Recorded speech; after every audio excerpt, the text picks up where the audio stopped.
Good evening, Mallory. Good morning, Sam. Welcome back to Nobody Leaves, the podcast where we force each other to play fantastic Toby Fox indie games. This week we're talking about Deltarune's Chapters 3 and 4, but really the whole experience. I'm giving Mallory a cosplay run for her money, obviously, with my amazing Aunt Tenna cosplay, but we'll get back into that later. You didn't even realize it? We've been in a call for like an hour. You didn't, nothing? I can barely see anything. And I was like, is that a cat toy around his neck? That's the level of visibility that I have right now. I wear a t-shirt and a tie. It's a thing I got going on, it's how it is. It's your new affect that you're putting on. Absolutely. This is a new trend I'm starting. This is the Sam fashion. I could have worn like a big shoebox on my head, but I feel like we have that covered where at least one of us has to be able to see during this episode. Yeah. One of us has got to be able to call out any nip slips that may occur. Indeed. Any Super Bowl fiascos. Mallory, I want to talk about Deltarune immediately, but you said you had an exciting week and you have stuff to talk about, so let me hear it. Yeah, I'm kind of fired up, Sam. I'm hot. Things have heated up. I'm getting emotional. I'm getting wrapped up in controversy that's going on. She's warm. I'm heated. Have you been following Sabrina Carpenter recently? Oh God, Sabrina Carpenter. It's all I can think about. It's all I can think about. We have to. Okay, I'm fired up about it. She's fired up. For those of you who don't know, Sabrina Carpenter recently released what looks like the first single off of her new album. The single is Man-Child. There's a music video for it. It's amazing. And there's also the album title and cover have been unveiled. That's the most recent thing that has caused a bit of a stir. The album. I don't see anything wrong with it personally. I think that this is the character I often play of bigot, bad person, sexist bigot. Well, here's the thing, Sam. Whatever. You might not have to play the bigot this time. I might actually just be a bigot because I support. Do you not Sabrina like it? Carpenter. Oh, you like it? I see. Good. Yes, yeah, that's the side that I'm taking at least, and I've been trying to engage with this in nuance, and the more information I learn, the more just kind of dug in I've been getting. So maybe I'll be wrong. I mean, I do have there's definitely nuance. We could talk about it, but I'm coming out swinging for Sabrina Carpenter in this episode of Nobody Leaves. That's kind of my thing that I'm on. This is the moment where Sam has to unpack the internet controversy because the internet is easily angered by a lot of things. Yes. She's in a submissive pose, right, on this new album art, and it clashes with the perception of Sabrina Carpenter as the please, please, please lady, and taking men down a peg. And so then if this album cover is a bit of a I don't want to say a return to form, but it's a twist on that idea for sure. Definitely. I mean, isn't this all ironic? And I think am I dumb? Isn't that what the album I'm pretty cover's sure it's playing ironic. into? Yeah. I might be dumb too. We might both be dumb. I'm pretty sure it's ironic. I mean, I think the thing that people are really fixated on is the fact that her hair is being grabbed in this album cover. I understand how that is of the things to upset and trigger reactions within people is a very understandable thing because it is obviously reminiscent of certain abusive dynamics that may occur. However, it's or really just hard. Sexy playtime, Yeah, and that's where I'm am I crazy? Am I too into BDSM? I feel like it's not even that BDSM-y. You know what I mean? I feel like BDSM is just normal. It's light. I've seen the opposite take, which is essentially that Sabrina Carpenter is fake sexy, and it's oh, she wears a short dress, like that's so provocative, Like, and then you look at whoop-de-doo, like yeah. a more alt artist, and it's like blowing these ideas out of the water, right? Like it's like I've heard it described as Yeah. like Disney Channel sexy, or like I don't know, like a little. I've seen complaints in that direction, but also like I don't know, it's fun. It's a little Yeah. mainstream, but it's fun. Is I this feel like an like- internet people hate sex thing? Or like younger people are easily? I don't want to go around saying stuff like triggered, but like, are they? I feel like people are taking this a little too seriously. Yeah. I mean, I think that it's understandable, like the range of people that get upset about this. Like there's your classic conservatives that are just like it's too much sex and are using like these kind of like moral woke language to kind of like get their point across, but then if you like grandstanding, actually yeah. if you actually talk to them about anything, they would be like, "Oh, well, a woman's place is in the home, but not like this." Like, you know, like, and then there's also like teens who are virgins. The virgin teen sorry to any demographic teens. is very upset. Sorry to any teens out there. Don't watch my videos if you're a teen. But I feel like, yeah, I don't know. And then there's like people who probably have had experiences or this triggers something or they have some sort of internalized thing. But I just want to say, like, to that last category, because I think they're most likely to be largely politically similar to me, to just kind of be like, hey, like, if you're having an emotional reaction to especially a female pop celebrity, like, deep breaths in, deep breaths out before you post. I've seen like the same person commenting like 4 or 5 times on like these videos and stuff, and I'm like, some people are freaking out, man. I'm like, you just gotta take a breather. And I don't know. I think the thing that gets me more up in arms, and the reason why it's upsetting, is I don't like the like, what is it, like the witch hunt culture that happens. The like, It's like just, finally Sabrina has revealed herself to be a woman-hating woman. Like it's like okay, finally, I don't know about that. Yeah, finally a chink in the armor for us to go at like Sabrina Carpenter. It's like we're waiting. Every single like female pop star who makes it big like needs to be taken down a peg, needs to be like just destroyed, and it's very irritating and tiring. Like these people but this is aren't gonna above happen like immediately. Like criticism. Yeah, Chappell Roan, you're on notice. Like this is gonna happen like the minute her next project happens, right? It happened with Billie For Eilish. sure. It happens with everybody. Like it's just always the yeah. mode. And it's just so frustrating to keep going through these cycles when it's like all the cool podcasts I listen to, everything I'm thinking about is like, hey, we have to stop doing this to women. There's this really cool video essay I saw by Shanspeare. I don't know if you're familiar with her, but she did this video. She was calling about it like the gender panopticon, basically, like the idea of like the reason why I get so fired up, like, because people will always like pull out the like, oh, they're like a rich celebrity and they live in their big house and it doesn't matter and like all this kind of stuff, and sure, maybe to an extent, but this is the panoptic, like, this is the height of femininity, and people need to make a show force of like dragging it back down into the mud every single time. Right. Because like that's because it's not just a how perfect society's- execution of what someone's perception of how you should. Because there move is the- none. Yeah, move the ball forward or what have you. Yeah. Like that's the point. Like no matter what a female pop star in the center of like the spotlight is gonna do, like people are like, well, we have to drag her down because we just hate femininity and women. And it annoys me. And because I care a lot about femininity, I care a lot about pop stars.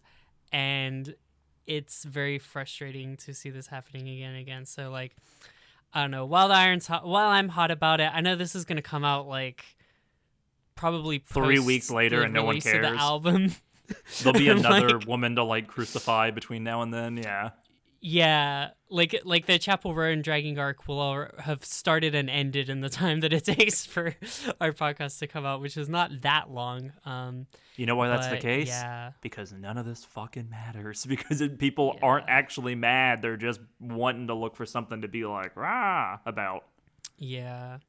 So stop saying that you're trying to protect women while bashing the woman.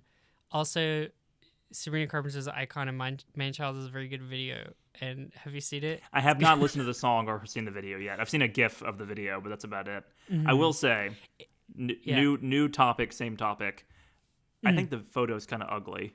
Like, I don't Yeah. like the filtering on it. I don't like the styling of it. Like, I think it is a little off beyond Sabrina Carpenter Hates All Women. I think it is just like, it is like it's going for that like 90s Polaroid aesthetic, and I just think it is like color corrected badly. And that's, I don't know. That's what that was my actual opinion when I first saw it. Yeah. I think like Taylor Swift did it with 1989, and that was the end of it, and everyone kind of needs to get off of it. And I'm sorry, 'cause I would it's agree. cool, and I wanted to. If I become a famous artist, I'll probably release an album that has that cover, but I should be made fun of for It's a it. good aesthetic, like the vintage Polaroid-y look. Yeah. But it's just something about this interpretation of it is like very washed out in a way that I don't like. Yeah, I do love the title personally. I think it's very funny. Manchild? Oh no, Man's Best Friend for the Man's Best. album. Is that the name of the album? Yes. And Manchild's the single? Yeah. And people does no one understand irony anymore? Like, does no one, everything has to be taken at face value, and like you gotta run to Twitter or Blue Sky or what have you and be like, I can't believe that she thinks that women are man's best friend. I have no literacy. I'm not man's best friend. Yeah. I hate that. I hate men. Yeah, I don't know. Like, her songs are so, like, they're so dripping in, like, irony and self-criticism and stuff. It's like, clearly she does have, like, a pattern of dating certain men if her songs Have we are not to be all been believed. listening to Please, Please, Please for like 2 years But now? yeah. Like, am I crazy here? Like, the first lines of Please, Please, Please is just, like everyone says I know I have good taste, but for some reason nobody like agrees with me. It's like obviously she's painting herself as like being kind of foolish for like getting in this relationship. And like, I mean, the thing that got me on board with that song and like her as an artist is like, heartbreak is one thing, my ego's another. It's like she's being so upfront about the fact that like it's about her ego. Like, she's being critical of this man for being an asshole, but she's also like completely gotten herself wrapped up into this and is just trying to like thread this needle that makes no sense to thread. Like, I don't know. Well, and that song is so playful, right? Like, I know Yeah. this song is old news, like very much at this point, Yeah. but like talking about like But the evidently- ceiling fan, like a room with a ceiling fan being so nice, like let's just not go outside and embarrass ourselves. Very, very funny idea, very silly. That Yeah. like placating, annoying, like boisterous men or what have you. It's like it was hidden on something. Absolutely. But like, it's old news, but evidently people were not paying attention to what was going on in that song as much as they maybe needed. I don't know. She's like the bad guy. You know Good Luck, Babe? Like by Chapel Roan? Like that song, like Chapel is absolutely the protagonist. Like, Please, Please, Please. Like, I feel like she's the bad guy almost from that song. It's like, I'm embarrassed of you. Let's keep you indoors. Let's keep things under wraps. Like, I don't know. But it's so playful. Good. With, I like it. Is the dude like, because it's supposed to be about Barry Keoghan, right? Like I think that's the idea, Right. And it's like, is he a piece of shit? Is that just what people think about him? Probably a little bit of both. He seems to be an interesting fella, but yeah, I didn't expect to have some Sabrina Carpenter discourse this morning, but yeah, you know, she's around. It's been frustrating me. I mean, because it's like, I feel like a comparison that's come out is like Lana Del Rey. But yeah, Lana Del Rey published this open letter to the culture, and it was like basically being like, can you stop criticizing me for like my relationships when meanwhile all these like sexy ladies are booty shaking around, and then names a bunch of black artists, and it's like, okay. And you're like, but it's like, I think even with who she is, I think her work deserves a place in the culture. I don't know. Like, it's not great that she actually has these views, and it's like maybe Sabrina, like 5 years, 10 years down the line, will like turn around and be like, yeah, no, actually, like, I wasn't really being that ironic. I was just kind of saying what I thought, and people thought it was funny. But like, I don't know. Like, I don't think, or like Mitski. You know what I mean? Mitski is like the I don't know absolute, anything like, about Mitski monster of discourse. this. You set me on a Mitski path like a year ago, and I've listened to all the music, and it's great. But I have no idea what she's Yeah. like in public. No, like no real discourse for her, but like just more like the kind of like ironic song she like Me and My Husband, right? Like, you know, I like that singing song because about, it like, presents a nice couple that have no problems whatsoever, and the dynamics in right. that are just great. Yeah, there's so much, like, irony and everything in there, but like, yeah, I guess maybe we're lucky Mitski didn't reach the heights of There's Sabrina like different Carpenter. camps, right, of people Yeah. crashing out. There's the I'm required to crash out like every week because it gets clicks camp.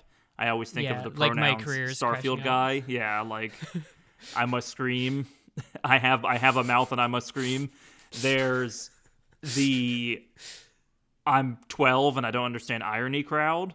And then there's the like weird fandom, let's pit bad bitches against each other fandom of like Yeah. I can't like Beyonce because I like Lana Del Rey or Lorde or who the fuck ever, and it's like, yeah, it's all it ain't that serious. I don't know. Yeah, I am pro all pop girlies, like, Pop girly rise pro. up. Yeah. I am pro all Man. pop girlies until Mallory pitches them on the podcast, and then I'm a curmudgeon because that's how we operate here. Yeah, I don't know. Just know that it was a real force of will for me to not like suddenly pivot and change the pitch to like Serena Carpenter or something this week. Cause, To short and sweet. Or, man.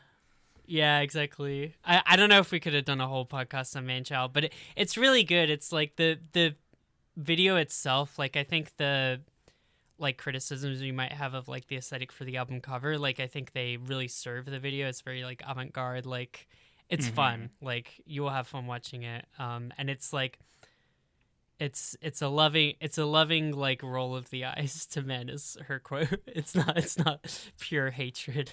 I'm ready to be offended as man. But yeah, Well, I don't know. Mallory. Did you have anything you were fired up about?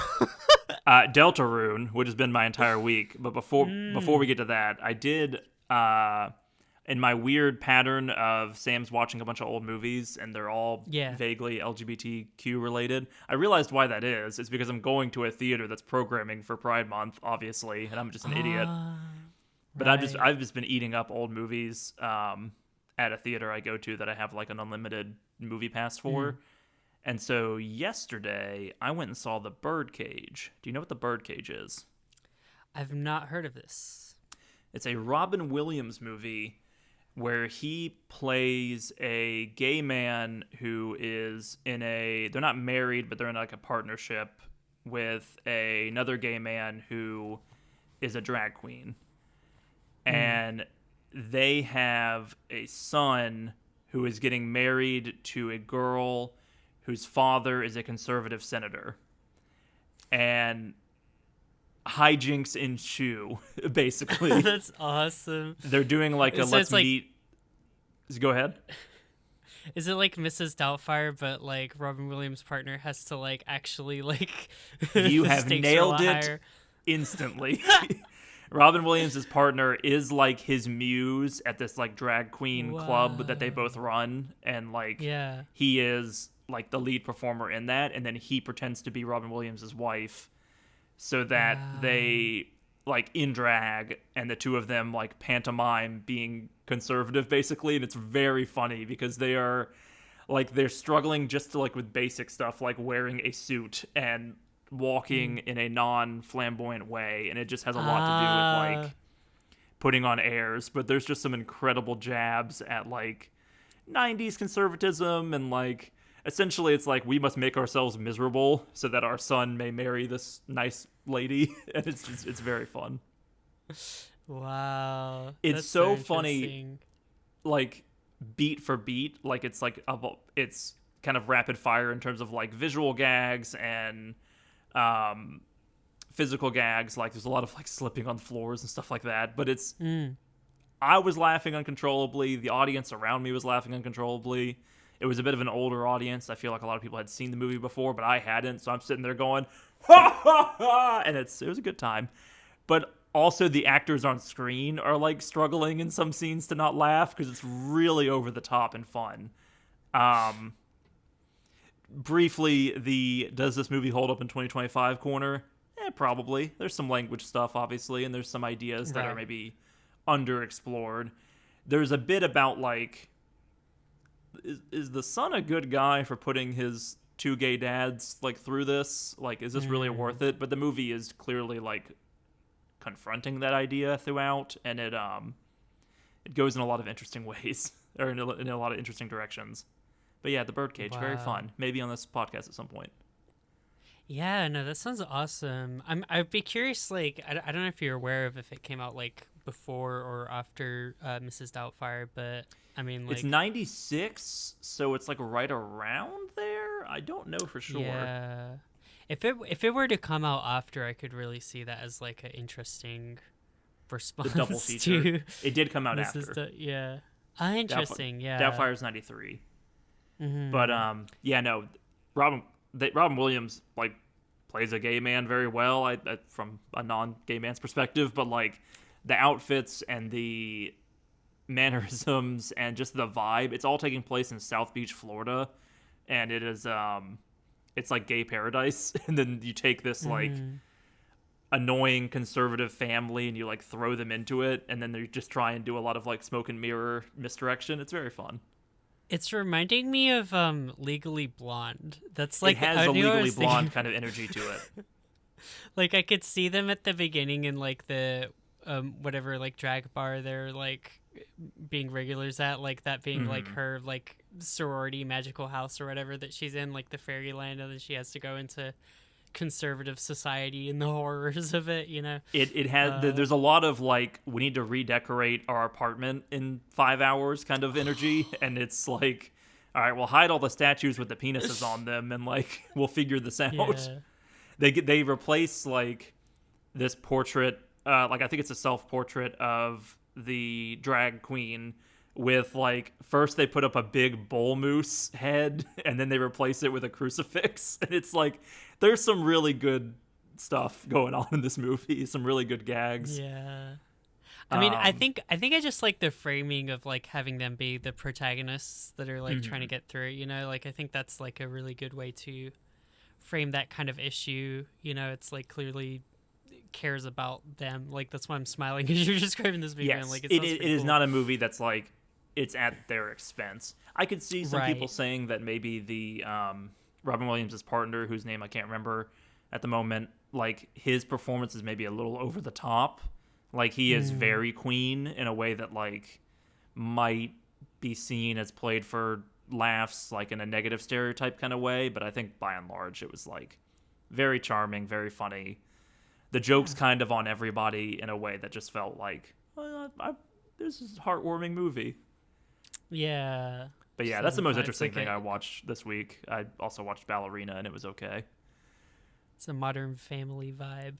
Yeah, Ballerina is a lot of Yeah. killing and a lot of like flamethrower duels. It's the new Now, John see, that Wick. sounds interesting. It was fun, but it kind of was lacking a little bit of the oomph of a John Wick movie. I don't know how to put it.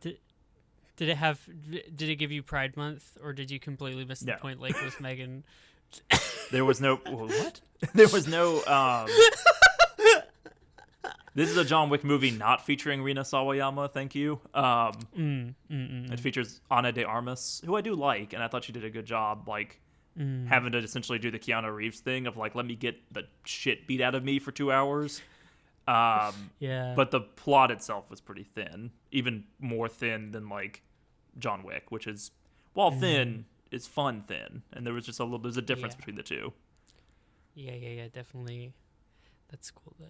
But yeah, that's all I've really got this week. It's been a Deltarune week. Yeah, it's sad that we're coming to the end of Pride Month, but let me. You want to try that again? You. You want to Deltarune me in? Is that what's going on here? Oh, see, the problem is I think of a better one immediately, like every time. That is better. Deal to Deltarune versus as opposed to tell.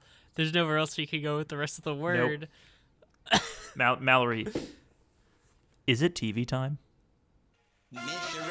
Antenna's TV show.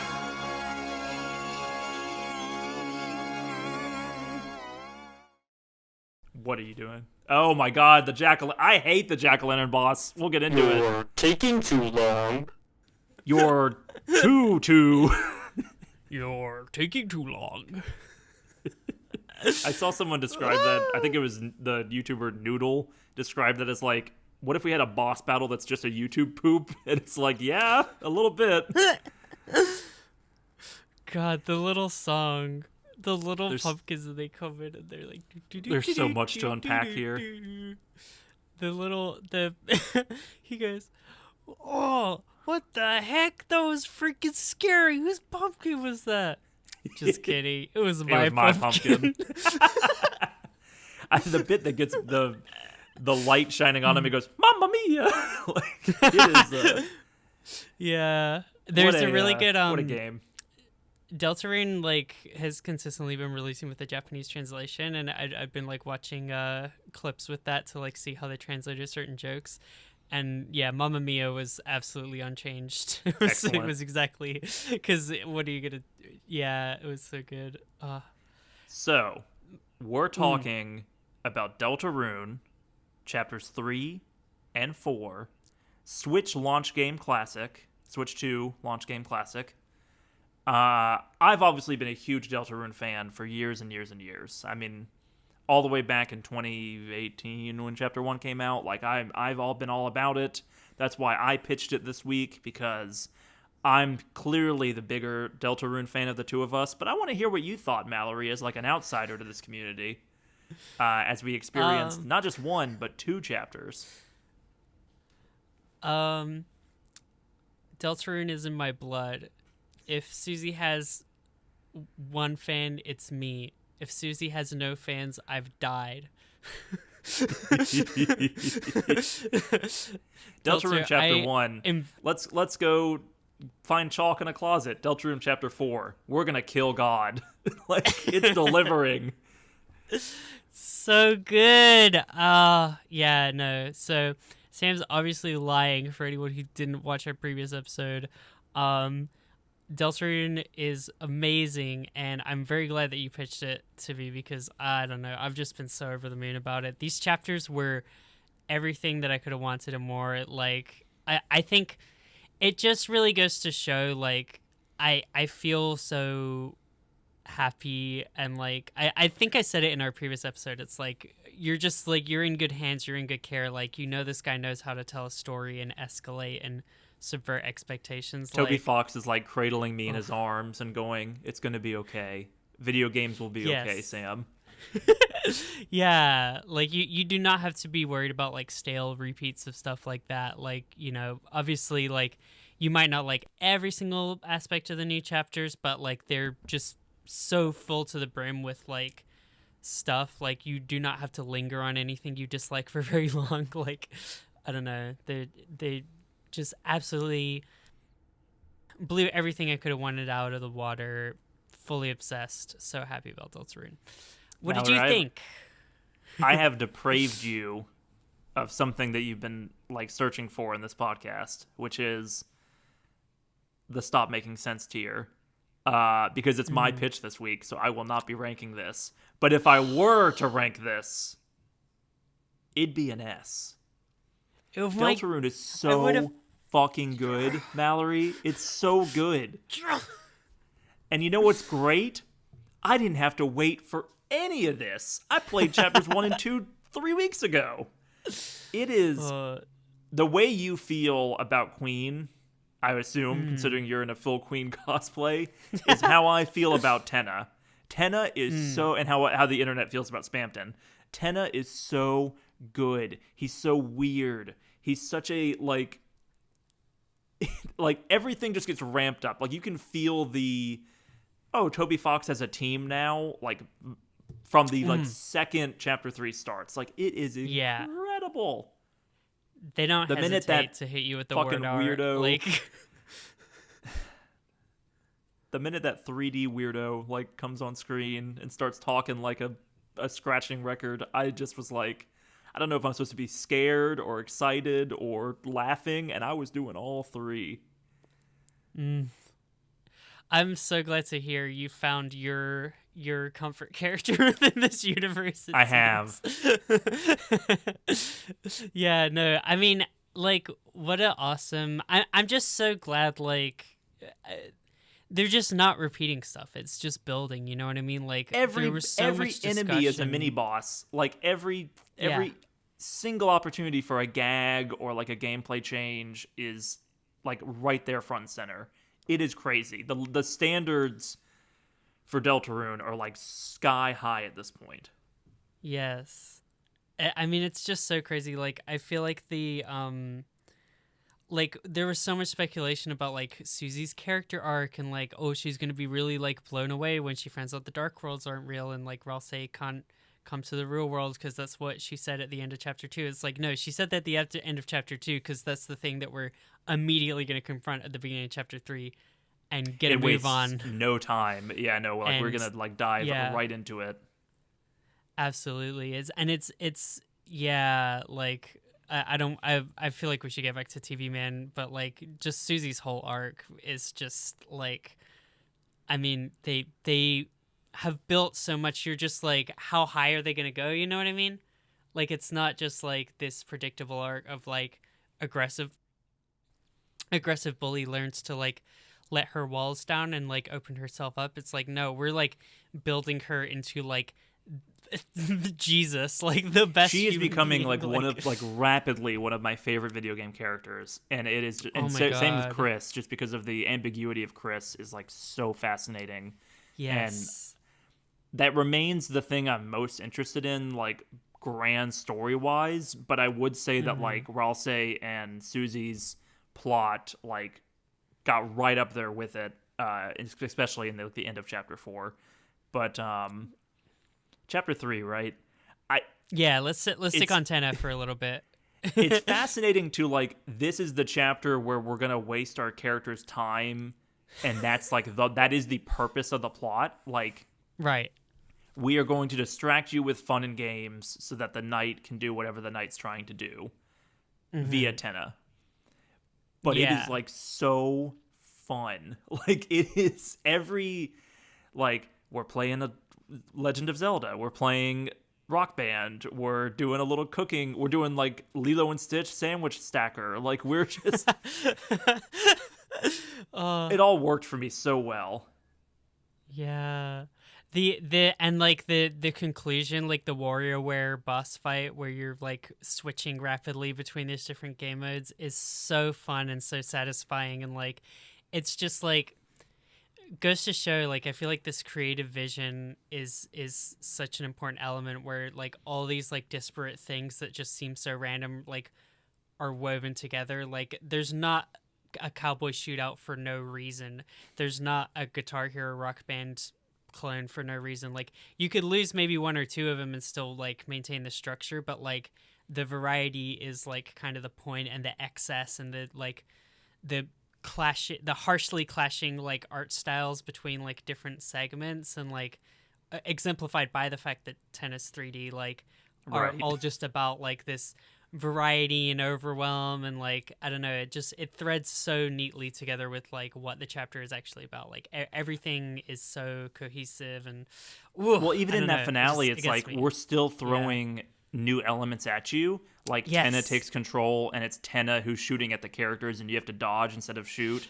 Like, it's not enough to rest on the laurels of, we've made 4 or 5 really satisfying mini games in this chapter. We're going to remix them at the end while also making you go through a gauntlet. And it does ask a lot of the player in terms of, like, you have to really quickly pick up on, like, some new mechanics or some like remixed mechanics. Like you've got to be on your top of your game performance wise in that finale, but it is so satisfying. Like I'm sitting there holding my little Nintendo Switch Pro controller, and I'm like, oh, it's the Rock Band mode, and I like flip my controller so I can do like the doot doot doot doot doot doot doot, and I'm flipping it back so I can dodge with the. I really struggled with the shooting gallery particularly because like the D-pad on that controller's not that great, and so I was sitting there like really like, oh god, D-pad, oh god, A B A B A B, Rock Band, like, oh man.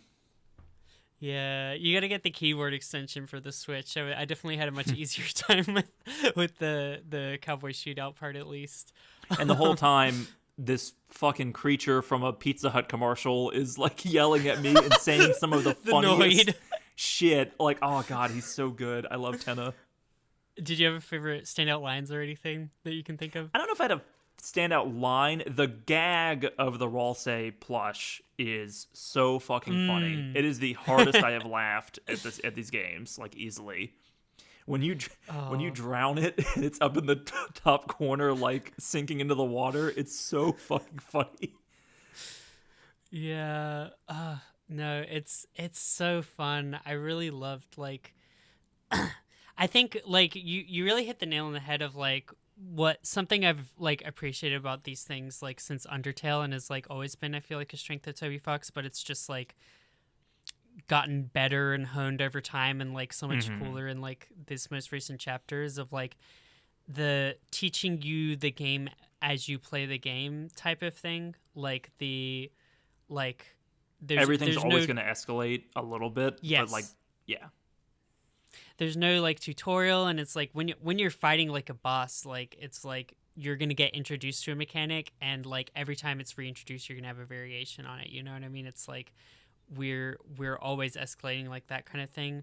There's like, have you ever seen the video Sequelitis by YouTuber Aaron Hansen where he talks about Mega Man and explains how Mega Man teaches you how to play the game without like a tutorial? Through the grapevine, like YouTuber video essay osmosis, I know the points he makes, and I've like seen clips from it, but I have not seen the full video. He didn't invent it, probably, and probably a bunch of other people made it better, but that's just what I associate the points with, because I saw the video when I was, like, 14 or something, but, like, I think that, like, this game does that so well. Like, it teaches you the game as you play it without needing any sort of explanation or just the bare minimum, and, like, it's just always, like, expanding to where, like, you're always, like, learning as you play, and, like, you feel that constant like boost of like satisfaction as you're playing through. I don't know, it's just so fun. It's just so fun. It's so good. I feel very happy with my choice to put Undertale in B tier now, because like I think Deltarune has the same charm of Undertale obviously, and has a lot of the same humor. I would say it's even it's better written as well, but it has the gameplay is just so much better. Like it is any opportunity to not just have a joke, a fun game design idea, and like a fun performance or like fun art piece, like all three are represented in almost every fight. And even mechanically, like you may repeat a few monster battles, but usually there's like two alternate ways to spare an enemy, and those are both like very interesting and make the bullet patterns more fun. And then you just start getting thrown curveballs, like the bell chime enemy in chapter 4, suddenly you're doing the Undertale strike, and it's like, where'd that come from? What does that mean? Like, It's there's creepy. It's really creepy and like unsettling. Like, there's just every single time there's an upping of the ante in terms of like, oh, you think you've seen this before? You're a fucking idiot. You've not seen this before. We're going to do this now. Like, it is incredible. So well paced, so well written, just all about it. Yeah, and like speaking of like subverting your expectations, we can definitely like bounce back and forth between chapters 3 and 4. I mean, chapter 4, baby. I think that it was so spooky. It left such an emotional impact on me. I feel like it's also just in that nice spot like where the story, like we got to hit like our low point, like we got to get to our Empire Strikes Back before we can like kind of like make it up towards like I don't think we're there potentially yet. more positive ending. I- That's what I I- was gonna say. I'm like, I think chapter I'm pretty sure 5 5 and 6 maybe might yeah. get worse and worse. Because the Chris like ball drop has not happened yet. Like Right. Susie Yeah. and Ralsei, who knows what Ralsei actually knows, but like Susie has to have this confrontation with like what Chris is, as do we, because we still don't really know. But like Yes. that to me feel like there's got to be like a breaking up of the team so they can come back together, Yeah. and it's like, gonna hurt No, we're emotionally. it's so crazy, and it's like I don't know, we're not even there yet, and already it's started to get this dark. You know what I mean? Like we took that turn at the end of chapter 3, and like it's just like all of a sudden it's just like, hey kid, fuck you, this is real life, you're gonna die. Like it's just like, hey, you thought the cops would help you? It's later. Like I don't can't talk know. about the Roaring Night yet because I'm gonna crash out. Oh, we'll get there. Yeah, okay, that's gonna be like the last thing, because that will be like 40 minutes of just like insanity spiraling. But If I speak, yeah, no, I am in chapter trouble. 4 got me. Yeah, I think the I don't know, it also really emotionally impacted me. I think like it kind of got me. So there's a YouTube short that we made a while ago where I'm talking about like how it's kind of almost like morally objectionable to do the genocide route in a weird way in like Undertale, or because it plays with the meta in that way that it's almost like scolding You're you treating in a way these characters for, like, as video game being sprites. violent. Yeah, and you're not Yes. considering the consequences of your actions. That's the whole bit. I get you. Yeah, even though like they're not real, so Right. it's fine. But yeah, like I have and never will play genocide because it makes me upset. But I feel like chapter 4, like, okay, I feel like when I was points in order. I feel like Let when me I hear was it. saying that opinion, it was kind of a little bit me, because I went to try and look it up, and it's like I don't think anyone was actually saying that. I think that I just made that up myself in my own head, and I just kind of thought that, at least when I was a teenager. And I think that like there's just something about chapter 4 of like facing your problems head on, where it's kind of in the conclusion of chapter 1. Like Susie is like, okay, like maybe I shouldn't have this like attributing hostility to like everyone outside of me and just always being so aggressive. And Right. Ralsei is kind of like, we can't necessarily solve anything through peace. Like me being kind of like gullible and like wanting the king to like, spare us and to have a happy Healing, ending. Like, yeah, Lancer's dad, and almost getting yeah, killed. exactly. Like it opens them up to betrayal or whatever. And like that maybe didn't like sink in all the way for me. I feel like chapter 4 was like, yeah, like you have to fight in this game, and like, the final boss, like you have to fight. Like there's not another way out.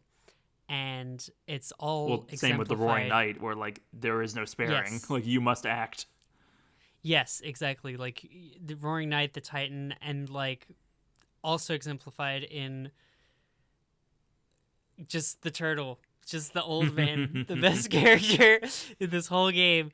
Like, I don't know, like the fight between him and Susie in that whole arc was just so emotional. Like, I don't know, not a dry ear. There's a song called Wise Words in the soundtrack, and it's just the guitar. Not Aw. a dry eye in this city. Like, it's just, it I- gets me I got so a little. bad. I got pretty close. I didn't cry Mm. because I'm a man, and men can't have emotions. But I got and I'm a woman, so exactly. We talked about. We covered this earlier with this Sabrina Carpenter. we bit. covered this when Yeah, we affirmed our gender well-worn roles territory. I didn't cry, but I got close, and it wasn't the turtle, but all. When they're going up to fight the knight, and they've just had their like come together moment about the prophecy, and boy, that's a fucking gut punch of like, will you let me see what it is? But like, it's still like just Susie's reaction's great, and the heart, like Chris's or us, whatever, the soul starts like radiating, and you're pushing forward. And I'm sitting there freaking out. I'm like, are they gonna like ask deeper questions about this? And the answer is no. But Susie's more perceptive than I have given her credit for. That's kind of like a theme running throughout these few chapters. So like, Yeah. feels like we're gonna be confronting that soon. But the oh damn, I'm at 1 health. Am I supposed to dodge here? Like, what am I doing wrong? And then Susie takes the bullet for you. My And God, yeah. And you're pushing forward, and it's like, I'll take some of these bullets. You can't hog them all. And then Ralsei does, and then you're all at 1 health. It's so... It clicked with me where I was like, I really, really like this squad of losers. Like, the fun squad is so great, and I was just kind of overcome with like, oh man, this is something special. Like, these are right up there in terms of like JRPG or like RPG like party members. Like, this is a solid trio. Yeah. Oh my God. Yeah, no, that emotion wrecked me. That Sequence. That moment wrecked me as well. My emotions. It was bad. It was, I don't know, it's so beautiful. Like, he just knows how to do it, you know? He knows how to, like, get you and, like, use, again, gameplay mechanics. You're like, oh, am I doing this wrong? Am I dodging this wrong? I have 1 HP. I know the consequences of, like, resetting and then seeing someone jump in and protect you. Like, you feel that. You truly feel that. Yeah, and every time you think you know where it's going, whether it's, like, an emotional moment or a comedy moment or an action moment, like, he subverts it. I kept thinking, the smartest thing we've ever said on this podcast is that 2 chapters is not enough to establish a pattern, because, boy, this breaks the mold, like, immediately. You're not bringing any friends into chapter 3. Like, there's no... I cannot believe we didn't get our Jocklington arc. We just got one little prophecy of he grows a beard, which is incredible. But, like, we're not bringing friends along on this journey in chapter 3. We're not limited to one Dark World in chapter 4. It's just, like, all over the place. We're opening them, we're closing them, we're opening a second one in one and fighting a Titan. Like, that feels like a final boss moment for, like, chapter 8, and it's happening in the halfway point. It is just, it's so good. Oh my God. Yeah, it's so crazy that I loved the opening and closing of It's like so many things we were just like, what if this happened? What if that happens? Like, here they all are. Like, we're not, we don't have to be stingy with our, like, plot points. We can just, like, dole them out because we'll just get more and build more. Like, the sky's on top the of limit, baby. Like, it feels like so much happens while there's still so much we don't know about to unpack. Like, we still don't know much about December. We still don't know much about Carol, Noelle's whole family. We don't know what the end of the prophecy is. We don't know why Ralsei's so upset. I am very happy that Susie yelled at Ralsei, because I was also getting frustrated like Susie. I'm like, Ralsei, fucking tell us what's going on, please. And so we got some resolution for that. Don't know. We arguably don't know the first thing about the main character, Chris. Like, don't know shit about Chris. Don't know anything about Chris's brother. Don't know anything about what Toriel's deal is, what Asgore's deal is, what the Roaring Knight's deal is, who the Roaring Knight is, what do the Shadow Crystals do. There's so much. I can't believe I've only been playing these games for 3 weeks, because I've been thinking about them nonstop. There's so many good questions. It feels like years, huh? It feels like a while. Oh my God. Yeah, no, it's so just insane all over the place. I don't I want to highlight, because I feel like it's gonna get moved past, my favorite joke in these 2 chapters, which is when you befriend Gerson at first, and he's just old man, and like there's kind of like he's doing bits, like he's getting in the way of the battle, and he's going, what's all this here? And he's like he's recruiting the enemies instead of you, which is amazing. But there's like a thing where you can you select an action for him to like try and spare the enemies, and it says old man, and when you highlight him, he says, I'm old. That's good. That's really good. I feel like Toby Fox cut open your head and scooped out some jam and threw it into this game. Like, there are so many Mallory coded characters. I was telling one of our mutual friends about this game, and I was like, this is like stepping into Mallory's brain in terms of the comedy. Welcome to my twisted mind. Yeah, the no, twisted it's mind. We both came from Tumblr. I think that's the ultimate.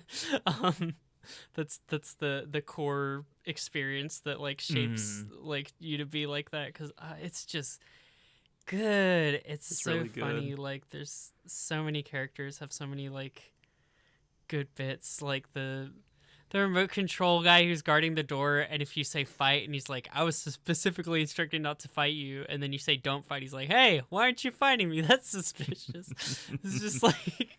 You can press the remote so... buttons to get, like, teleported away. Yeah, it's some good stuff. And I've missed... These chapters are dense. Yes. I've said nothing negative about this, and that will continue, except for the conditions to get everything. Trying to do a perfect run through is very futile, and I did try and do so with chapter 3. I wanted to go into chapter 4 with, like, 3 is done. Like, I've done everything I can.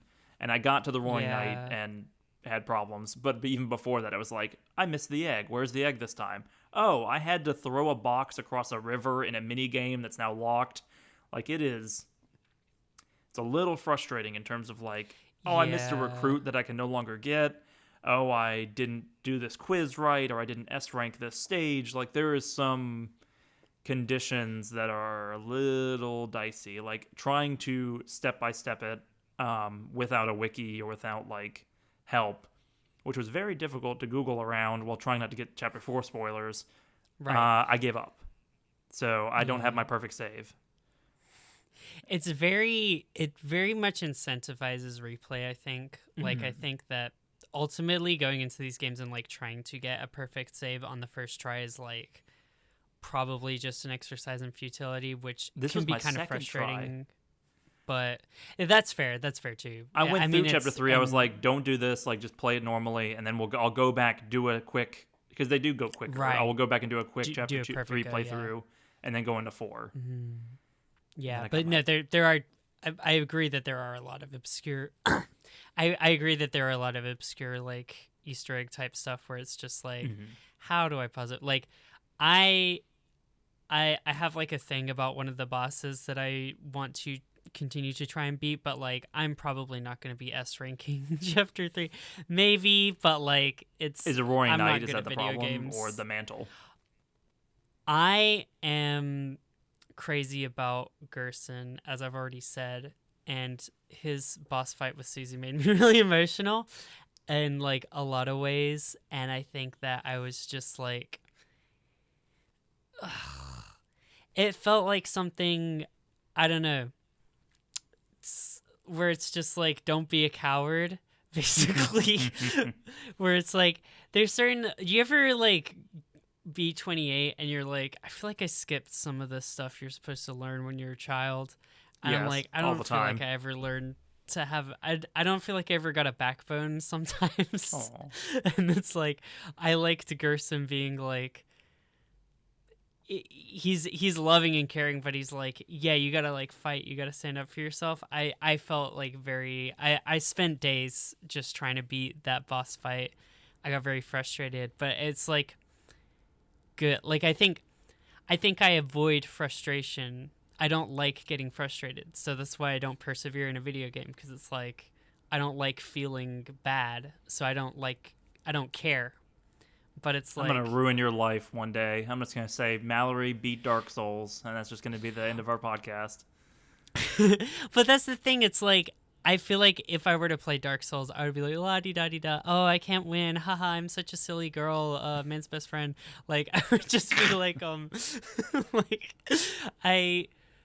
I have that, like, layer of, like, irony and detachment, in part because I don't care, but also in part because it defends you from having to have the vulnerable experience of, like, you cannot fail if you do not try.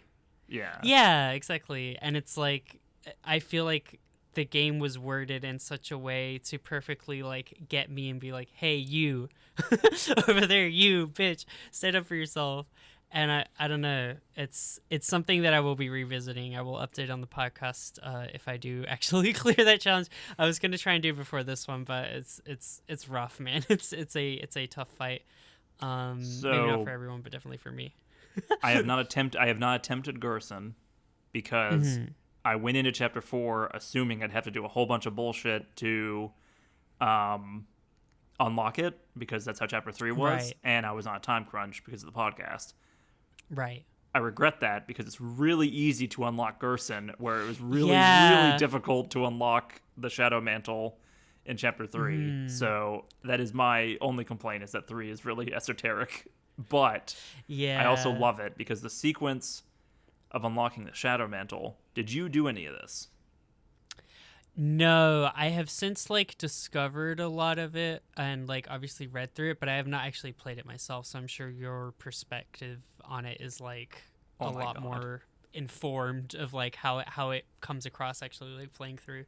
It is so spooky.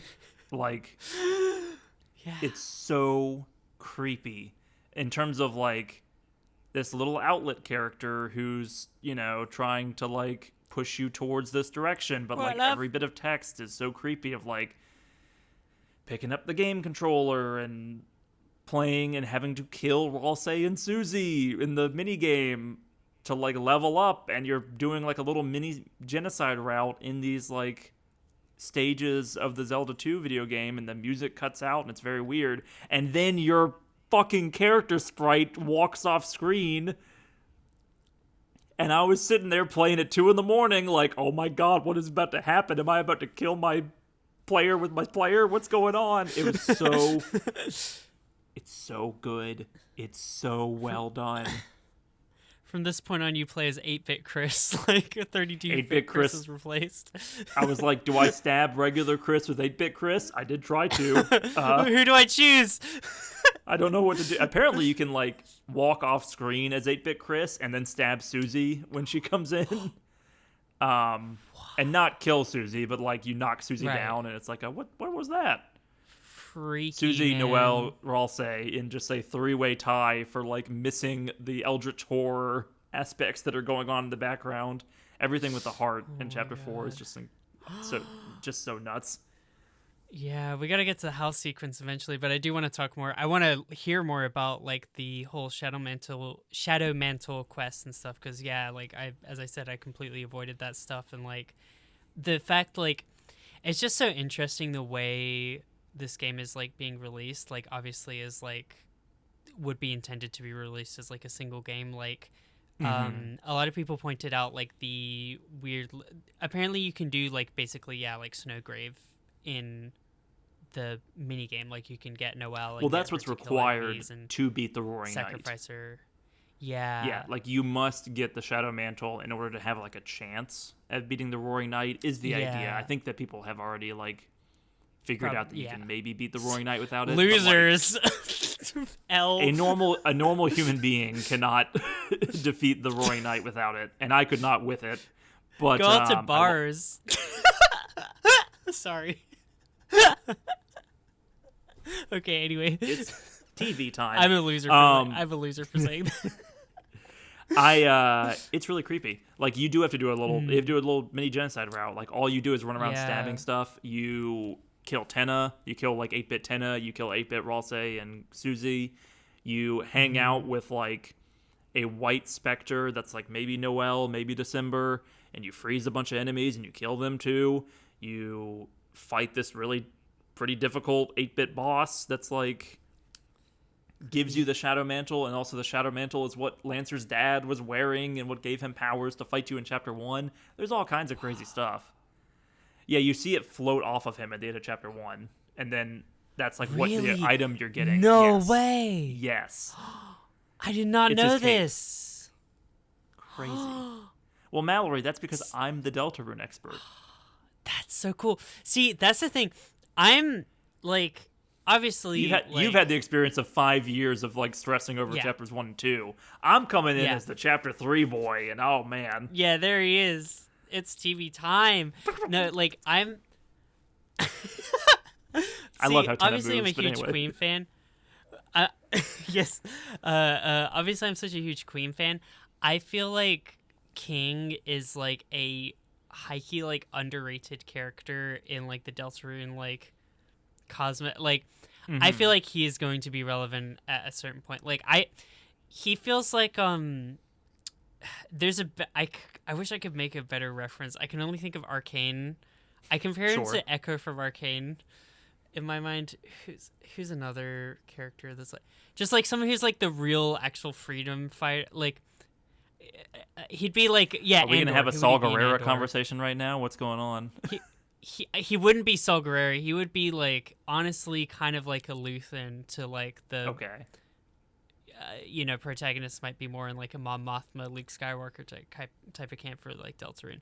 I have a feeling that like he is gonna be like, we're gonna look back at his actions and it's gonna be like, oh yeah, he was the only one who was doing anything that made any sort of sense. You know what I mean? Like Tenna like is obviously like this kind of like lovingly, he is a very pathetic kind of like, let me try and Yes. hold on to all these different strings, like that's his charm, but like that he's like very desperately like following orders and trying to like keep things together. Queen's just kind of like, above it all, sipping your soda with her An idiot. huge speakers. But yeah, like I feel like King is gonna be the one we're gonna be like, yeah, like he's the one acting rationally, you know what I mean? I In feel terms like of like that's gonna making be his the own twist. kingdom, like, and not being as influenced by the Roaring Knight compared to the other characters. Yeah, like I'm certainly he's still wrong, but like I think the idea of like fighting the Lightners, like he's like, I don't know, Darkner's right, something like something. Or it could just something, be like, I must stop you here because to go forward is to bring about like chaos in its own, like whatever the end of this prophecy is not going to be good for anybody. Totally. Yeah, like we'll see like where things end up falling, but like I do think there is more to that character, and I do think he's like Loki kind of slept on. But that's it makes me very happy that the Shadowman sword is related to him, because that to me like just keys more into like, yeah, this guy of the like goofy little mini bosses we've gotten in the first 3 chapters, like this dude mattered, Right. Well, there's like, But yeah. there's such a continuation in 3 and 4 of those ideas that are in the background that you could miss potentially in 1 and 2. Right. Like with Jevil and Spamton, and the idea of like discarded creatures that are then being manipulated by whoever's making these phone calls to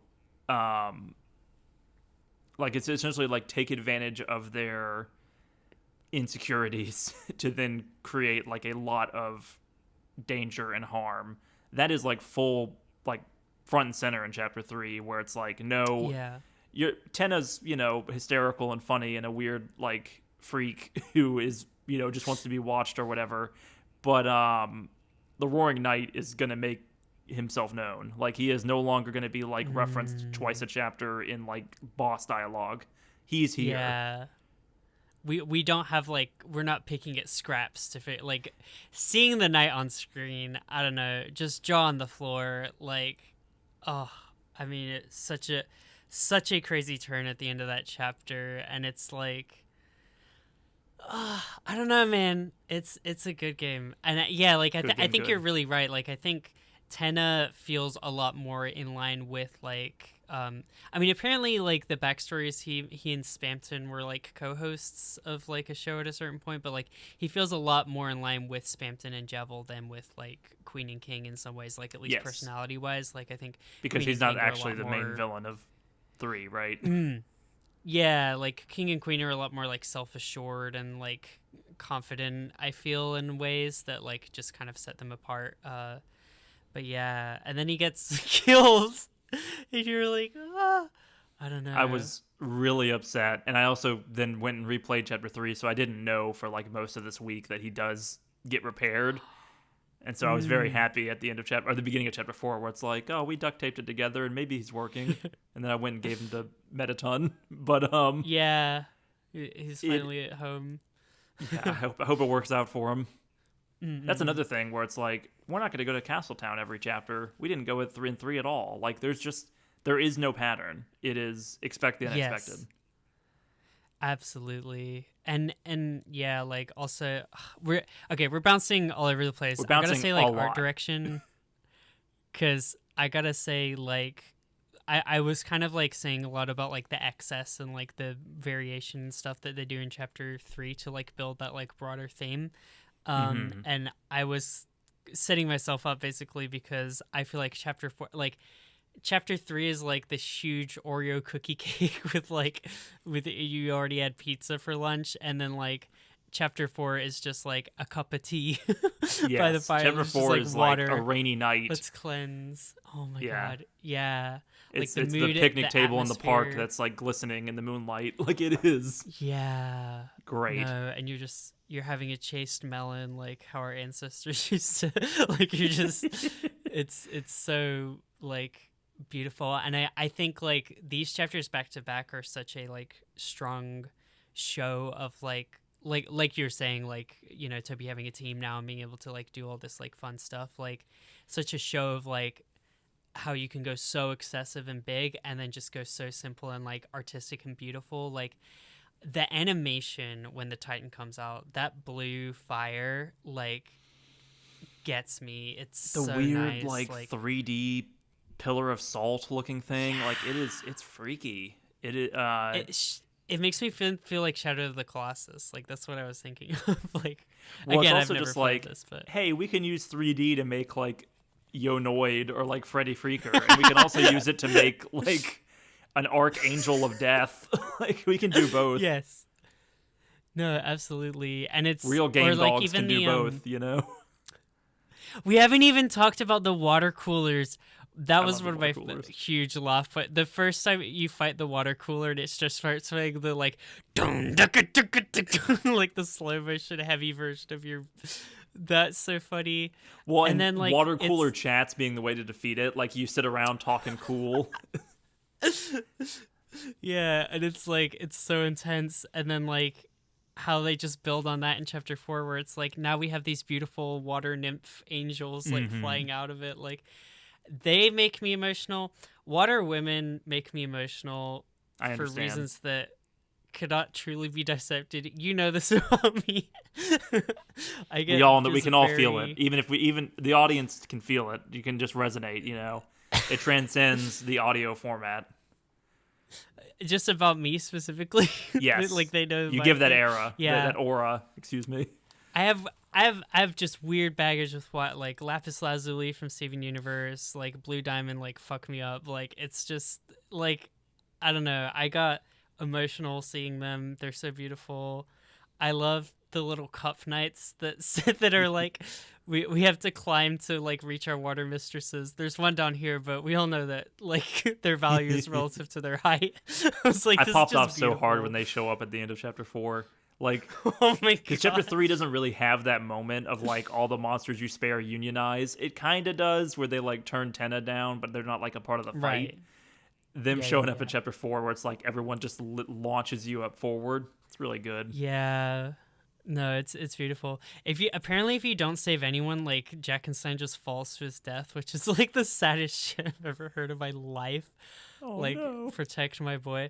That easily another one of my favorite characters. That part actually I scared me hate that too. fight. I cannot. That was probably the fight I liked the least. I like him, and I like all the gags. I did not like the Yes. gameplay of like picking up the pellets, and Yeah. it stressed me out. I was really bad at it, and I was just like, I'm miserable. But the Yeah. gags are so good.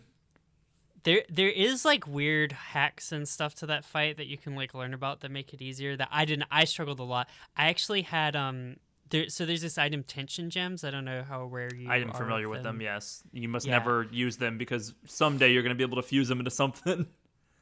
I burned them all on the on the Jack fight because I was That so would make that scared. fight really easy. Yeah, I was like so terrified, but I'm an Like, idiot. I've never legitimately, it used a tension unsettled gem. me. I've saved all my best healing items. I'm like a moron. you're smart. I mean, I feel like there's a argument of like playthrough 1 use them, but like playthrough 2, like in preparation for the next chapter, like you need every item because I'm not spending that dog dollar. I don't know what it's one day it's gonna pay off.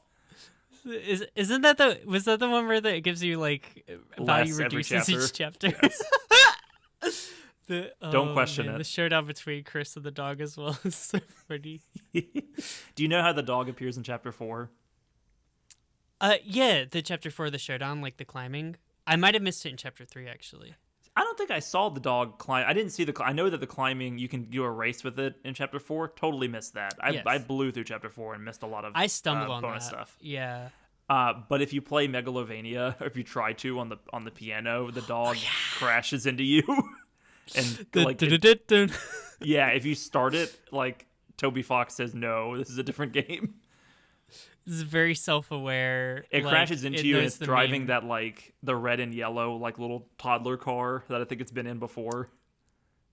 What's beautiful is like I feel like it's in such communication with the community where like if Megalovania, like the first note of Megalovania playing and people like know it's a reference, like if that meme hadn't been a thing, I think you would have played dun dun dun dun dun dun dun, and then like Rossi or Susie would have been, wow, that sounds awesome, good song. Like you know what I mean? Like it would have. They do been the that with thing, but other instead- songs, but this one it's like, no, get out of here. Yeah, they're very self-aware. Like they know the first thing people are gonna do with this piano is try and play it. So funny. I don't even know where we're on. Oh yeah, it's scaring me. It's scary. The game is It's a scary. scary I game. got scared. It's scary. I- You want to talk about Carol's Yeah. house? You want to talk about Noelle's house? We should. I should also just say though, I didn't bring this up when we were talking about chapter 1 and chapter 2. I have had actual A, nightmares, and B, just like actual like sometimes I'm I afraid. sit alone in a room and I think about Spamton and I get afraid of Spamton. And I love Devil, I Spamton. understand. Listen, that devil's knife is a bastard, but Spamton's pretty easy. I beat him on the second try. But Something about that dun dun dun dun dun dun dun, dun like that creepy little song The, that plays in a store. the reference to Neo is so interesting because they say like Neo, like Tevel or Antenna also says this at some point. Like I'm going to become Power Neo, and you Neo, think of Neo yeah. Spamton. It is Yeah. There's a lot of stuff going on. Who is Mike? Do you know? Is he? No, I don't. Should I spoil it? Please do. I'm gonna. I didn't bother to do like the mini game gauntlet to like unlock the door. I'm assuming that's how it works. Yeah. I don't. I can tell mean, me. this is a podcast where we discuss it, so I feel like I You should tell me. just, I was gonna like, look say it up anyway. I just didn't. I didn't. Yeah. I've looked up everything I missed in chapter 4, or I was Right. trying to, but I ran out of time. Yeah, like the basically when I was talking about like the Megalovania like thing with him crashing into you being a response to the meme, like I was kind of like referencing the Mike thing where because Spamton like mentions Mike in like this creepy longing way and everyone made all these theories about who's Mike gonna be. Is Mike gonna be like people thought basically Mike would be Tenna or Mike would be the Or secret boss. microphone, yeah, or something. Yeah, and it's like based on microphone, like is the clear analog collection you make. Basically, you go to this room and you fight 3 microphone themed enemies, and there's like this weird thing where they keep switching with each other and going like, I'm just gonna take a break and change my form, but it's like clearly 3 different people because they're all different each time. Right. And then their like costumes are removed and they're revealed to be like generic enemies from like chapter 3. Oh, And are they're- they like little? Yeah, I think I did see that. You might have seen a picture. Yeah, there. It's like very.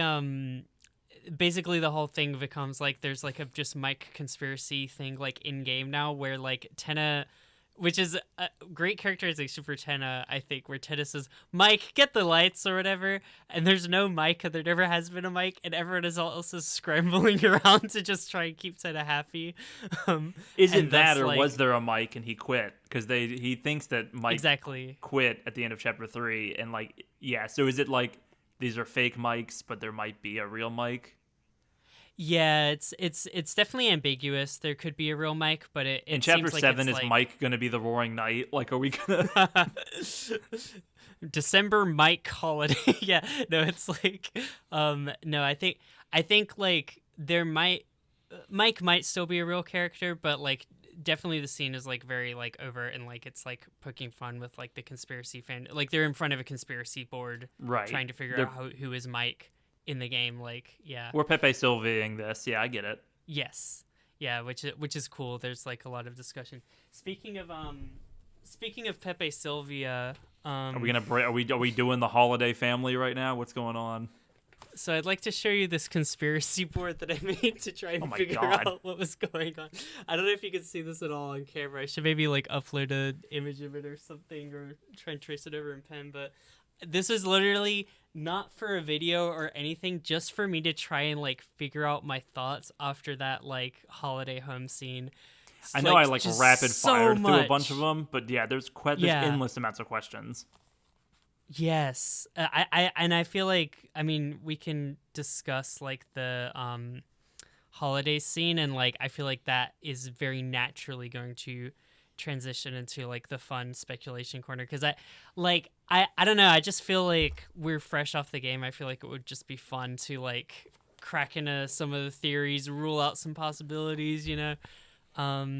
Let's do But it. I mean, just first of all, that scene, just like on an actual like gameplay emotional level, like there's just so much going on. Like I love, like, because to me, just like the holiday home is like achieving what Deltarune has been like kind of promising us this whole time, which is like, this is a game where we're kind of fighting against the protagonist in a way, and struggling with like all these themes of control and agency and all this stuff. And like the holiday home is like literally pitting the soul against Chris. Like all of our incentives are different from Chris's. We want to know shit, they don't want us to know anything.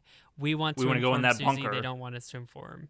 We want to save the day and unravel the plot and foil everyone. They do not want that. They're in on it. They're in on the conspiracy. Like They are working with Carol. They are working with the they're Knight. working with Carol. Maybe? They're working with the Knight.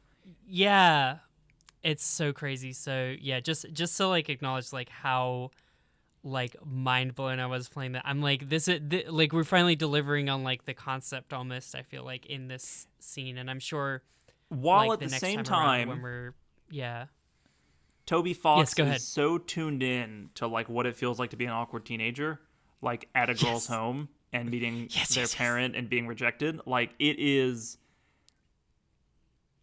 and that's a through line throughout these chapters of like what it feels like to be dragged. Like after a sleepover, I'm dragged to church. That is such a like known experience. Raise your hand if it's happened to you. It's been there. Like, I'm trying to go to bed, but my parents are having fun, and that's annoying. Like with Toriel and Sans. Oh my god! We'll get there. The best. But like, yeah, the Noelle like, yeah. but budgeting romance being rejected by the parent, like the overbearing parent is Mamma Mia. Yeah. But then yes, the Chris stuff. Oh my god. Yeah, and the fact like the game is so, it plays so well with these like trying to be like Chris is evil type stuff, like Chris is creepy, Chris is doing all this stuff, and also humanizing them at the same time. Like like they get rid of you, and the first thing they do is just like go to the kitchen and just like make chocolate milk with Nesquik and drink it. Like the most that like. He could have just had them like pour chocolate milk into a glass. No, they make it with Nesquik. That is like the most like humanizing teenage kid thing. Like, I don't know. And then they play the piano for 8 minutes, and it's beautiful, and like, like it's, I love it just constantly playing. But then yeah, you find out they're in on the conspiracy, and then now like when you're playing through like chapters 3 and 4, like you just have this sense of like, I'm working like, against my interests. Yeah. Yeah, we're trying to save Undyne ostensibly. Like ostensibly that's the main goal of the story right now. Obviously there are bigger things at play, and probably like potentially more people might get kidnapped. Undyne like, has been sent to hell. We must rescue Undyne. Yeah. But yeah, like ostensibly the main reason why Susie is mad at the Knight right now is because like the Knight kidnapped like another person from the town. And like Chris can just go in. The like it shows the open cracked door, and that's all it needed to show us. Is like, yeah, Chris can just go in and see what's happening, and they're in on it. Like whatever Chris they're knows doing, the code. We don't, but Chris does. Yeah. And then Chris gets told on the phone like, we're gonna sacrifice Undyne next week. It's like you're like, hey buddy, can we just like have a little bit more communication, please? Yeah, so it's like, It's bad. It's like, bad things are bad. are you sure you like Chris? Like, it's like, let's make you hate it. Let's constantly keep them in this like weird neutral space where we don't know enough to like come down on either side. I mean, like, well, on a every meta level, Noelle I think we scene know we're gonna like him. But yeah. Sorry, go is ahead. Yeah, peppered with like Chris backstory of like whatever Yes. regular Chris was potentially. yes. And I feel like the first two chapters are heavy on being like Chris was kind of an asshole child. This one, I think you get a little bit more of like, oh, we had good times together, and you do see the Tenna flashback of like everyone around like the TV. Huge. You get like some implications of like, oh, well, Chris was also friends with Des, and so Chris probably feels a certain way about Des disappearing. Maybe that's related to why Chris is weird and fucked up and maybe evil with the knife and whatnot. Right. I know people tie Asgore to that a lot of like, is Asgore connected to the Des disappearance, and is that why he's no longer a police chief? There's a lot going on. The feeling of like, you can't go in that room, that's my dead sister's room, is also really strong and feels like weirdly true to life. Like, we're going to keep it preserved exactly how it was however many years ago. Yeah, the details, like the shoes being like messed up in certain specific ways, and like things being scattered in a way that's like, yeah, this feels like Des could have been here yesterday and like left things like the way they were, like we didn't touch it. And then like there's the whole thing of like, there's a security code on the guitar and like is related to the whole plot, but there's just the obvious thing of like, you know, the mom is like ice frozen in place, don't touch my dead daughter's guitar. Like, you know, you're just like in a house that's permanently hot, like permanently Christmas. It's like, oh yes, oh my god. And the music that's like so joyful throughout that, like when you're like, hey, some dark stuff's about to go down, like it's so crazy. I mean, it's beautiful. I'm getting overwhelmed with how amazing it is. I think like what? Let me ask you this. Yes. I think I asked this the first episode we did of Deltarune as well. What is the number one question you have, like going into chapter 5? Like, what do you want an answer on more than anything else?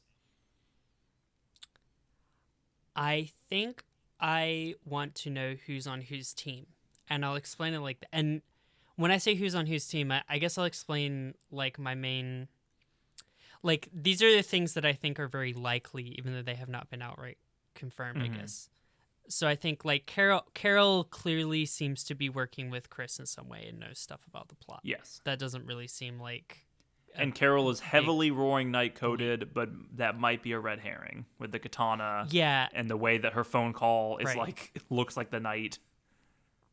Yeah, and then there's also... the Knight themselves. There's a lot of evidence that like Chris and the Knight are kind of like working together in like Easter eggy type stuff. Like if you beat the Knight essentially knights you before like flying off. Yeah. Yeah, and the Knight will like take the others to like negative 999, but will like take you to like leave you on 1 HP or something like that. And like there's stuff that happens where like if the battle reaches a certain point, like Chris coughs basically to indicate to the Knight like it's almost like doing a signal to the Knight. As well as like the mechanic with Chris is holding your breath and like stifling your heart, and like it's like there's a lot of interesting ideas there with like the heart and Chris and the Knight. But yeah, teams. Definitely. Chris and Carol seem to be a team. Unclear where Asgore fits on that. Well, this is my thing that's driving me crazy. So maybe my question is not necessarily about teams, but like who is the Knight, I guess. But like to me, I feel like the Knight is hugely Des-coded. Yes, it has antlers. It uses a baseball bat instead of a katana, or a katana that looks like a baseball bat. Yeah. Vaguely. It seems like a baseball bat that switches into a katana, which perfectly gives everyone the ammunition they need to argue with each other for the next year until chapter 5. Right. And yeah, like, I mean, it's... I definitely would lean Des over Carol as the identity of the Knight. There's a theory that I saw that I'm very, very fond of, which is the idea that the Knight is like more similar to the Titans than to the Lightners, and is not a Lightner as much as like, because I mean, there's a lot of evidence for that visually in game. Like they look the same. Right. There's like this weird it's like the silhouette eye effect. motif. Yeah. Same with the holes in its hand and all that stuff. Yeah. And it's like, it seems kind of like, there was a theory that I saw that was basically like the rather than being deaths, the night is like an amalgamation of the fear that everyone in the town has related to deaths. Like the Titans are fear. That's what we learn Right. in this chapter. So, Well, and so there's also like mhm. the fact that dead people can be pulled into the dark world like opens up so many possibilities. For sure. Yeah, so it's like we don't really know, like, because whatever the night is, like, it doesn't feel like it's just normal deaths that could just like pop out normally. But if it is deaths, if Chris is on teams with deaths / night and on teams with Carol, that seems crazy to me. Like, because to me, it seems like Carol's motivation has got to be like, I got to find my daughter, I got to get my daughter back. And if Chris is like, is Chris playing them both and Chris is the mastermind? Or I feel like the is it night not feels really more like a third deaths? party to me. Like it's like Carol and Chris, the night as an independent third party, us, the soul, the heart, as an independent third party. Yeah. Not sure what our motivations are supposed to be. And then like the good guys, like Susie and Noelle. And I don't even want to throw Rolsey on there because Rolsey has his own motivations. Like, Yeah. it's basically like who is working in Susie's best interest and who is not is what I feel 'cause like Susie's it the ultimately boils protagonist. down to. Yeah, Right. because Susie, we must protect Susie at all costs. Yes. Yeah. I mean, it's interesting. I feel like Ralsei, like, I mean, we'll say, like, obviously we have more chapters and he's one of the central characters. So, like, surely he'll have more character arcs to go through. But I feel like his ending in chapter 4 is, like, pretty significant of, like, It seems like he's on team know, good people now. yeah, like he's upfront about like I've been keeping knowledge from you because I like want to just protect you and like wish for it.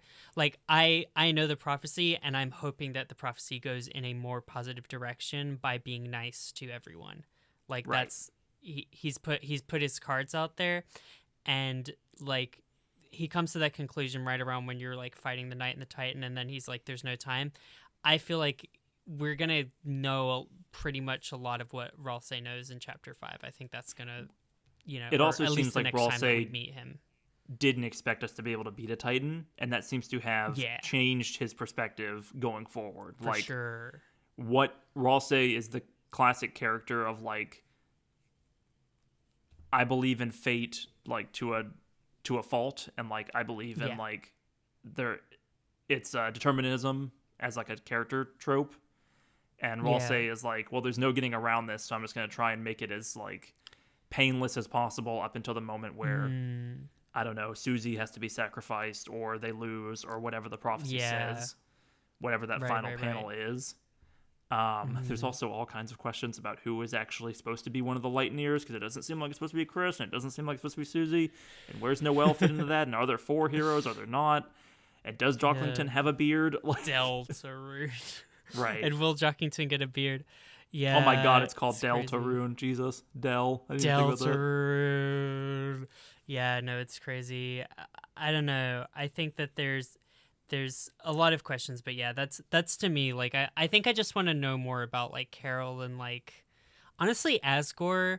I think, like, a lot of people are, like, raising their eyebrows to Asgore, but there's, like, equally, I feel like people who are, like, kind of sleeping on him, because it's, like,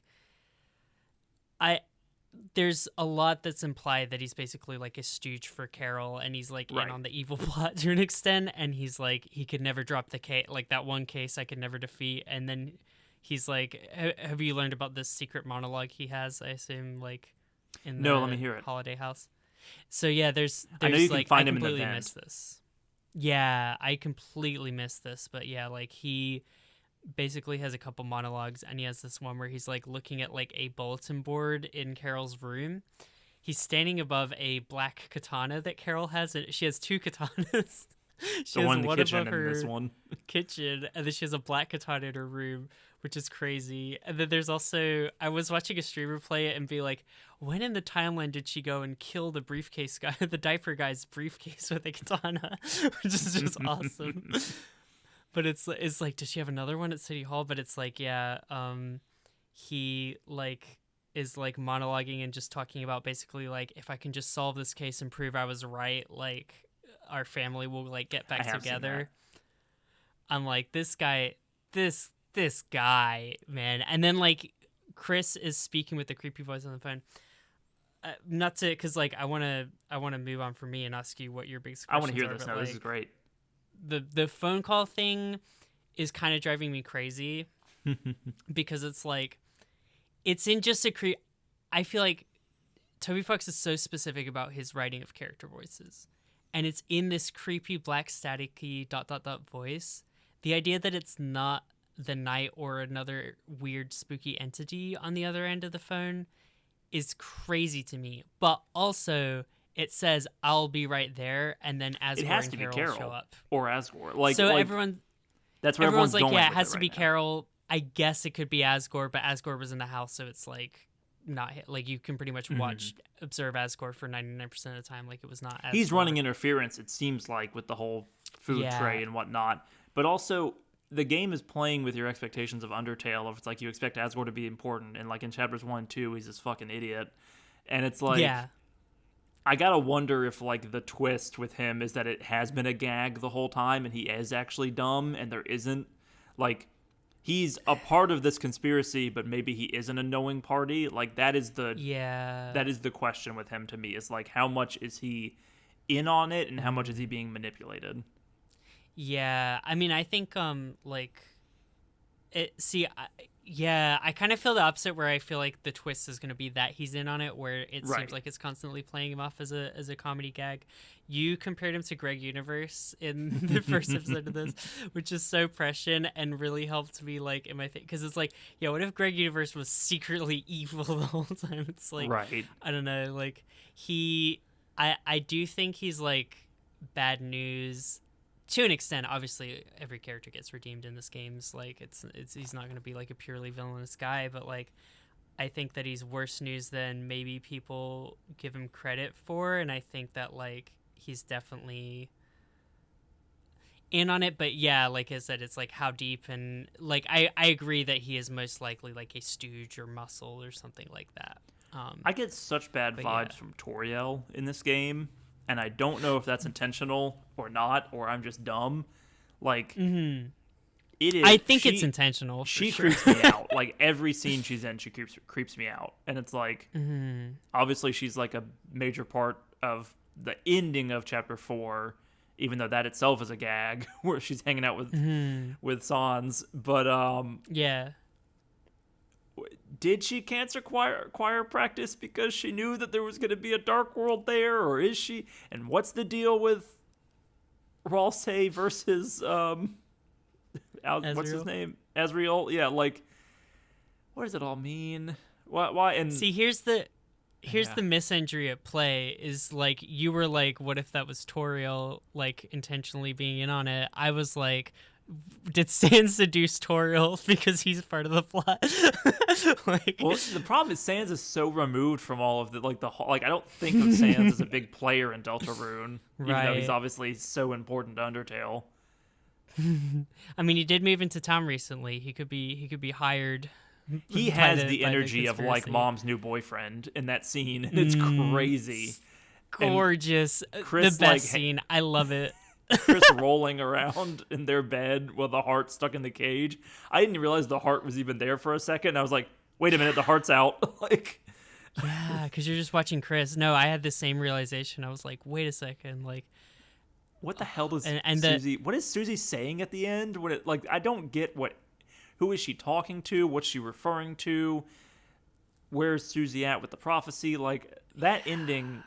All of these endings in different ways have given such a weird vibe. That ending is more puzzling. Like, a lot of them have been like very like horror coded, and like some of the spookier parts of Deltarune. Chapter 4's ending, I'm just kind of like, huh? Like, what's going on now? it's so crazy. It's the craziest stuff. Like, I don't know. There's have we talked about Onion San on the podcast? Not Like, much. the big I weird completely onion? missed Onion Sand like the entire game Yeah. because I didn't do it in the first chapter on my otherwise perfect save. Right. I only ever did it on like replaying it because I'd heard about it, but yeah, I'd like never knew about it before. But then like in this chapters, it's just like this waiting for onion sun thing where there's like 3 different like things that can happen there that aren't related to onion, like you don't see onion sun at all. And like the ending of chapter 4, if you and Susie go out, like the two of you just like you wait enough time, the two of you will just like sit on the like side of the lake and wind will blow dramatically as you just stare off into the distance, not saying anything. And you got to do that not because of completionism, but because of the vibes. Because you're just like, I got a man. similar scene in chapter 2. Having not seen Onion San, like Onion San will not appear for me, Right. as far as I can tell. But I did get like Susie and Chris hanging out at the lake, and it's like, yeah, it in its own way. throwing satisfying. like stones and stuff. Yeah, The throwing stones is that might be in that may be chapter 4? chapter 3. Yeah, I'm I can't remember. scrambled, but yeah, like A lot going on. It's really dense. but yeah, such harsh, heavy moments. Obviously, we don't know what the prophecy is. Do you have prophecy? I want to ask you what your biggest question is, but obviously, I think prophecy is now- another thing. Do you have prophecy takes? It's always like the last thing that happened. I think I really want to know what Ralsei is. I know what his deal is now in the sense that he's like prophecy obsessed, determinism, what have you. But what is he? Like, that's the biggest secret with him now, I feel like, other than the prophecy, which at least Susie and him know. So at least information is being like carried forward. But we've gotten so far away from like, is he a Darkner? Is he a Lightener? Does he have some kind of equivalent in the real world? Is he, Chris's headband or Chris's long lost brother at college? Like, what is he? Yeah. Because they keep playing with the joke of like they look the same, and it's like, what does that mean? Yeah, I mean, like, I'm glad, like, we finally had characters address it in canon. Like, Noelle kind of reacts and gets cut off in chapter 2, but she finally, like, there's dialogue you can get to of, like, she says, like, oh, it kind of looks like, Chris's brother. Susie as and well. then Susie's like, yeah, oh, yeah, like, good point. Like, I guess Yeah, it no, looks like Susie Toriel, with the 'cause she's never seen the Azrael, computer but- wallpaper and the fridge pictures. Like, Susie really references it, and it's like, whoa. Yeah, and it's cool, but it's like, yeah, like I think I don't know. I'm still like really heavy on OC theory. I love the idea that Ralsei was like a drawn picture, Right. And it just I wanna makes know sense, 'cause it would- like, yeah, I don't want to keep answering what is Chris's deal, because I feel like I'm never going to learn that until we're like many chapters in. But this is like a that's what the roundabout whole way story's of being about, yeah. like, what is Chris's deal? Is what is Ralsei's deal? True. Yeah. Well, there's also interesting stuff because like a lot of people were like talk about how between chapters 1 and 2, like Ralsei is able to travel between dark Right. worlds by himself. Ralsei doesn't turn to Whereas, stone. Ralsei's always in the right place Yeah. at the right time. Some of that could be prophecy Right. stuff, but it's like, yeah, it's not clear. Yeah, versus like Lancer and Rules card, like you have to bring between worlds. But then chapter 3, like they just show up and you don't have to. You know what I mean? It's like Two's kind of like that as they- well, where it's like, how are you just like warping around? Yeah, and they start with the stone thing, and then like the knight also seems to be able to travel around. There's like a lot of questions of like whether the knight goes to the light world or not. But, Yes, like, because Susie sees something dragging Undyne to the bunker yes. in the real world, because you chase it down the like wooded path. But Yeah. what does that mean? And because Susie, we're not Susie, so Susie won't tell us what she saw. But it's like, Right. There's God damn handoff it. theory. Like Asgore was like waiting outside the house, like ready to just like Asgore or intercept the and, priest or Toriel. Yeah, like there's. Yeah, it was not Asgore because I don't think Asgore's that fuss. But yeah, exactly. Yeah. Whoever's in the. Thanks for bringing up the priest, by the way. I heavily vibe with the theory that like Alvin the priest is like another stooge, like on Asgore's level of like. Alvin feels like potentially, we're. Yeah, Alvin feels like he's in the conspiracy, and we're gonna get a redemption for him because of the connection to his dead father. Yeah, so emotional. By the way, I read people like cried at the line of like Write it your own doesn't have books. to be perfect, and it's like Yeah. written like with bad grammar, and it's just like, oh, I don't know, so beautiful. But yeah, no, like I totally agree. Like I could see Alvin being on like kind of a dark path and like being potentially redeemed by this letter. But yeah, I could also see him being kind of more in a stooge role like Asgore potentially. You never know, but Let's break it down. What are the What are the players in this Monster Town conspiracy? Carol, obviously. This game of chess. Have you heard Carol, the Knight to C3 memes? What's up? Toby Fox. It's like people are trying to predict what happens in Deltarune, and Toby Fox just says Knight to C3, like chapter That's 3. What is a chess move as well? Yeah, that's funny. Sorry. Yeah, I feel like I interrupted you there. Monster Town conspiracy. Mm-hmm. Potential candidates. Obvious candidate Carol, like with number one with a bullet.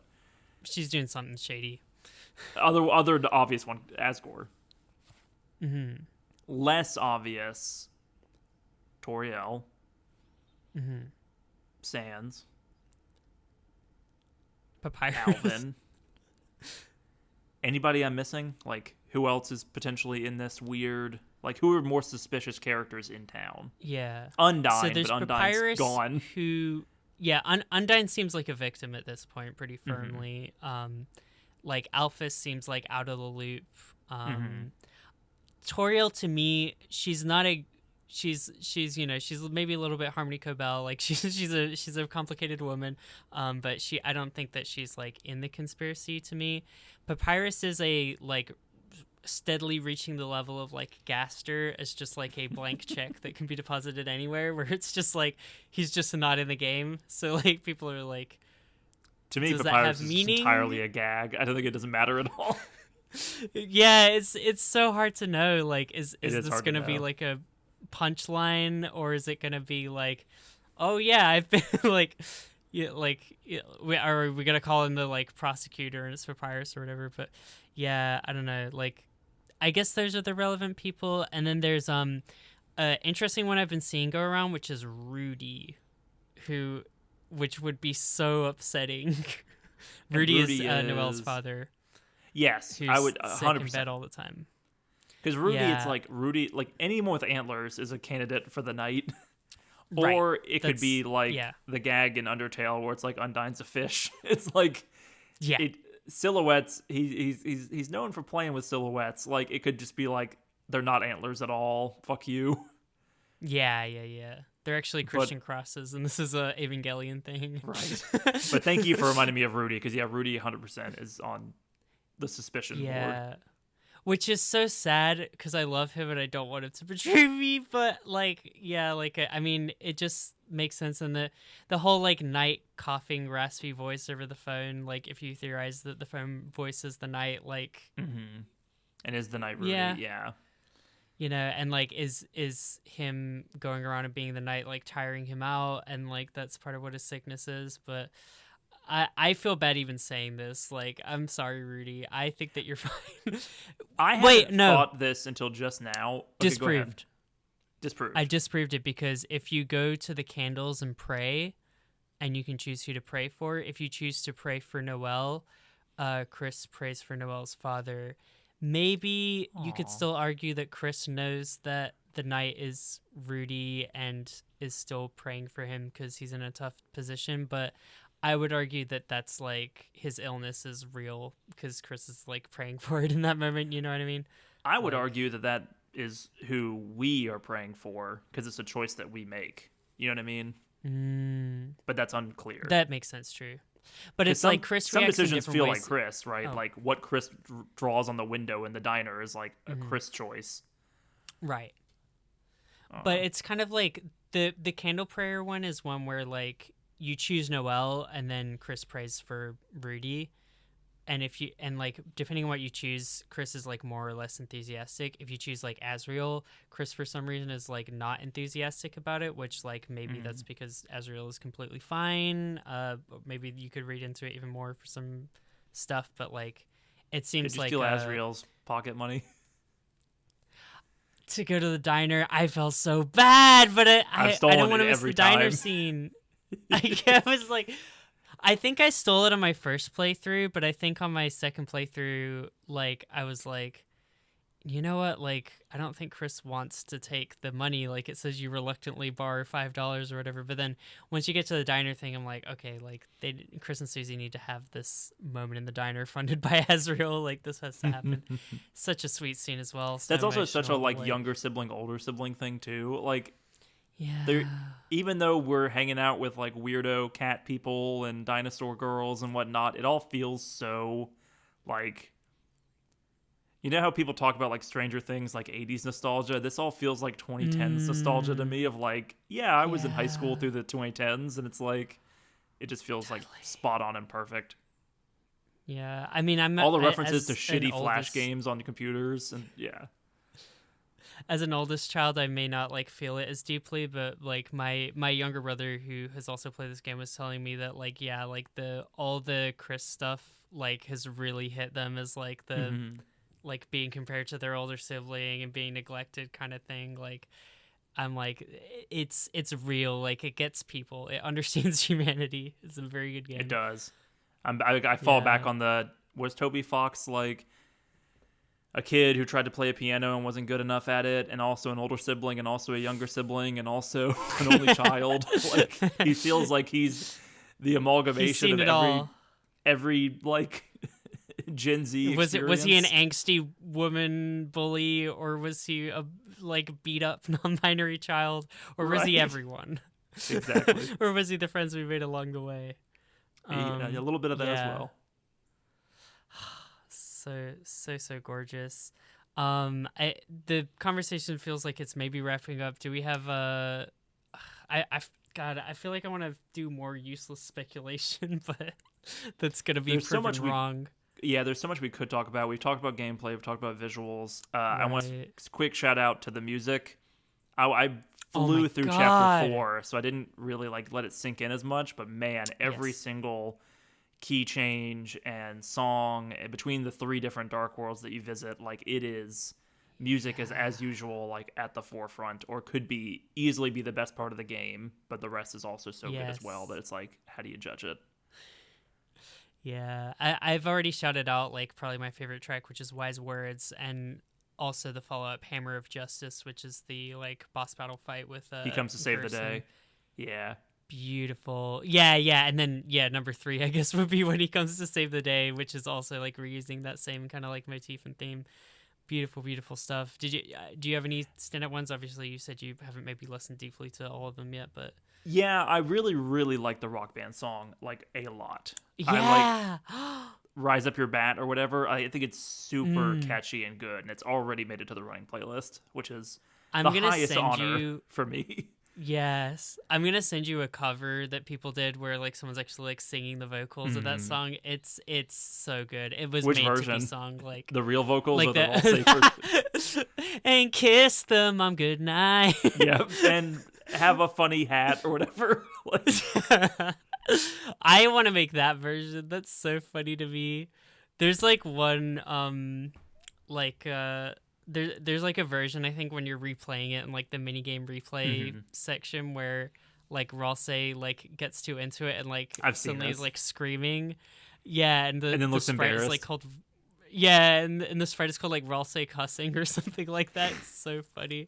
I love Susie's animation in that of like just wailing on the drums. It's so satisfying.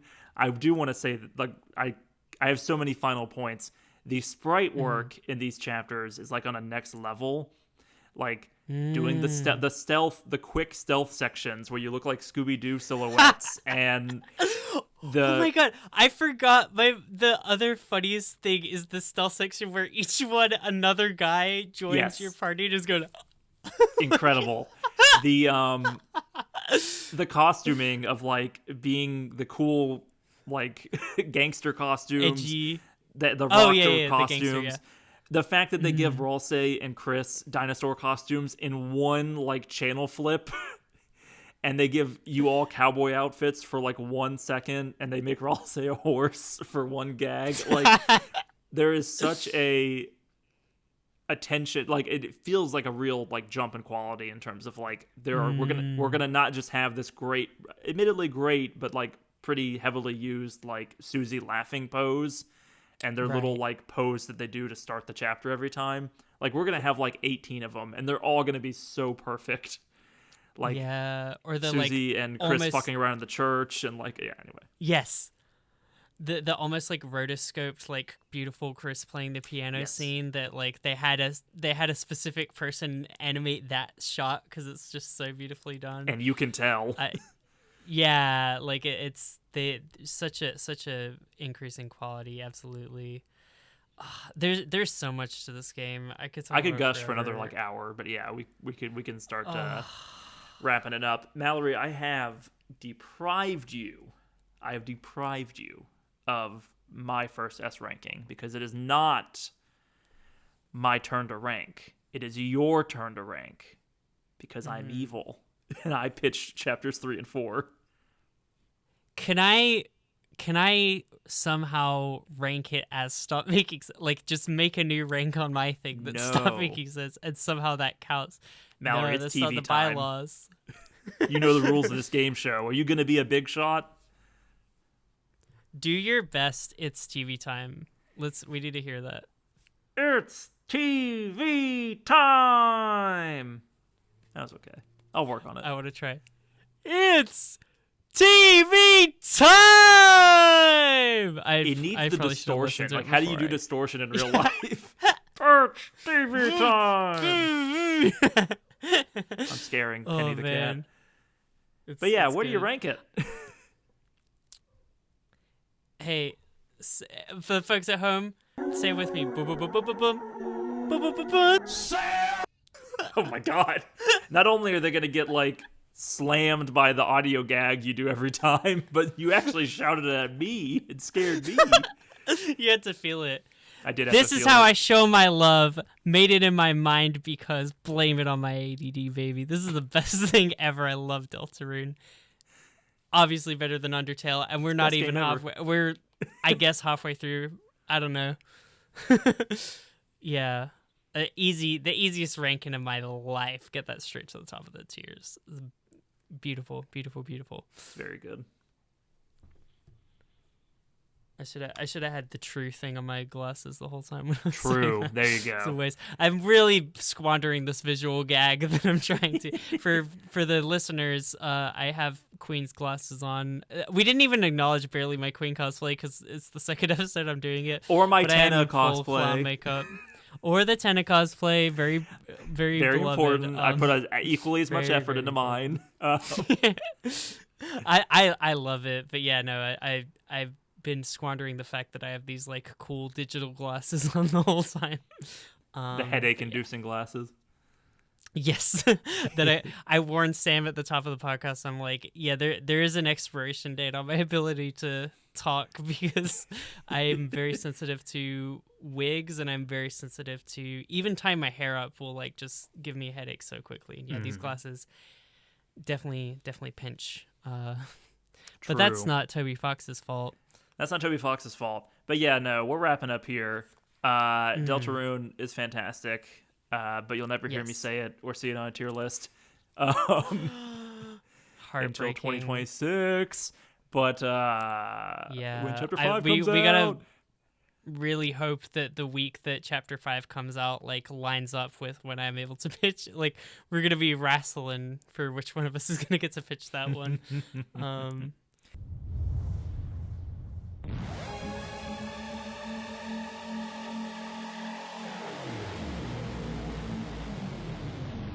Well, Mallory, the ball is back in your court. We're wrapping up here. It's time to hear what we're going to be looking at next week. Are we going to be watching something? Are we going to be playing something? Are we going to be listening to something? Are we going to be riddling? If we are, I quit the show. Hey, nobody leaves. Nobody leaves. Nobody leaves. Stay here. What do you got for me? Well, Heartbreak is one thing, my ego's another. We're not doing Sabrina Carpenter. I just wanted to... We said Heartbreak earlier. I just love Sabrina Carpenter. It's really hard. I could... There's not the through line I expected for this episode, I'll be honest. Yeah, I didn't either. And then, you know, she just hit us with the new album concept. No, Sam, we gotta we gotta get on track. We gotta get our gears going. We gotta be like involved with the culture. You know, for a long time on this podcast, you've been the one really like cluing us into like where the culture's moving, what's happening in media. I'm what the stuff, culture's feeling. Exactly. And I've just been kind of pitching like random movies from the early 2000s and riddles that I found on coolmathgames.com and just all sorts of esoteric stuff. And Never forget. it's time for me to like, you know, steer us where the culture's heading. So there's a movie. It's not out yet, but it will be out before the next episode that we watch, a Netflix movie. Oh, okay. It's not Megan? It's not Megan 2.0? It's not Megan. It's not Okay. Megan, because if I was gonna do Megan, it would be my next pitch, and I'm not gonna do Megan 2.0. We've really discussed bad. this. I'll save Megan 2.0 for Halloween, or maybe we could do like a Megan double feature. I'm being too forward with my guy, but no, we're gonna be watching something much better. But yeah, it's a movie. It will be out on Netflix very soon. And we're going to be covering it. Breaking news. It's time to watch K-pop Demon Hunters.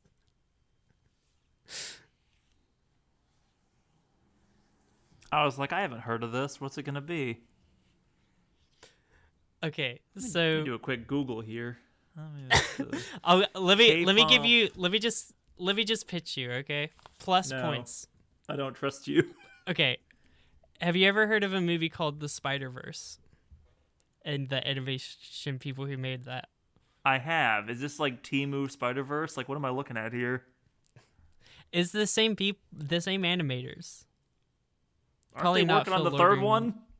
What's going on? They've cranked this one out in the meantime, apparently. Same animation style. Now you might be like, Mallory, it seems awfully suspicious that you're like so hot on the beat about this, movie. It is very You know, suspicious. yeah, I mean, Twice is in it. They're in the soundtrack, so I mean, but it's not the only reason. We got Arden Cho is voicing one of the main characters. You may recognize her from Agents of Secret Stuff, the Ryan Higa original YouTube movie that was released, where we were in like middle school probably. This looks charming. She has It an has illustrious career. Yeah. It has the energy of that Kraken movie from like a year ago. You know what I'm talking about? Oh man, I wish I did. Sounds dope as hell. But yeah, I don't know. I have thoughts. I'm probably not gonna be like at the altar of worship of this movie as I am with like everything that's made for the girls. But we'll So see. you're I mean, pitching this maybe it because could of the win me Twice over. connection? Is that what I'm hearing? Yes, but also it's just interest. It's interesting to me that a Western studio is releasing a movie and the title is K-pop Demon Hunters. Like, it's just interesting, and like what it says about K-pop in general and where it is right now. I don't know. What makes for some interesting discussion, but I feel like it's good to like a good old fashioned movie. We gotta be watching movies on this podcast again. Make I'm nobody hesitant. leaves about movies again. Obviously, I love K-pop and demon hunting, but the Netflix original tag, I feel like, has steered me wrong many times before. But we will see. We'll see what happens. Yes. But until next time, have a good evening, Mallory. Have a great day, Sam. Goodbye. Goodbye. Yay.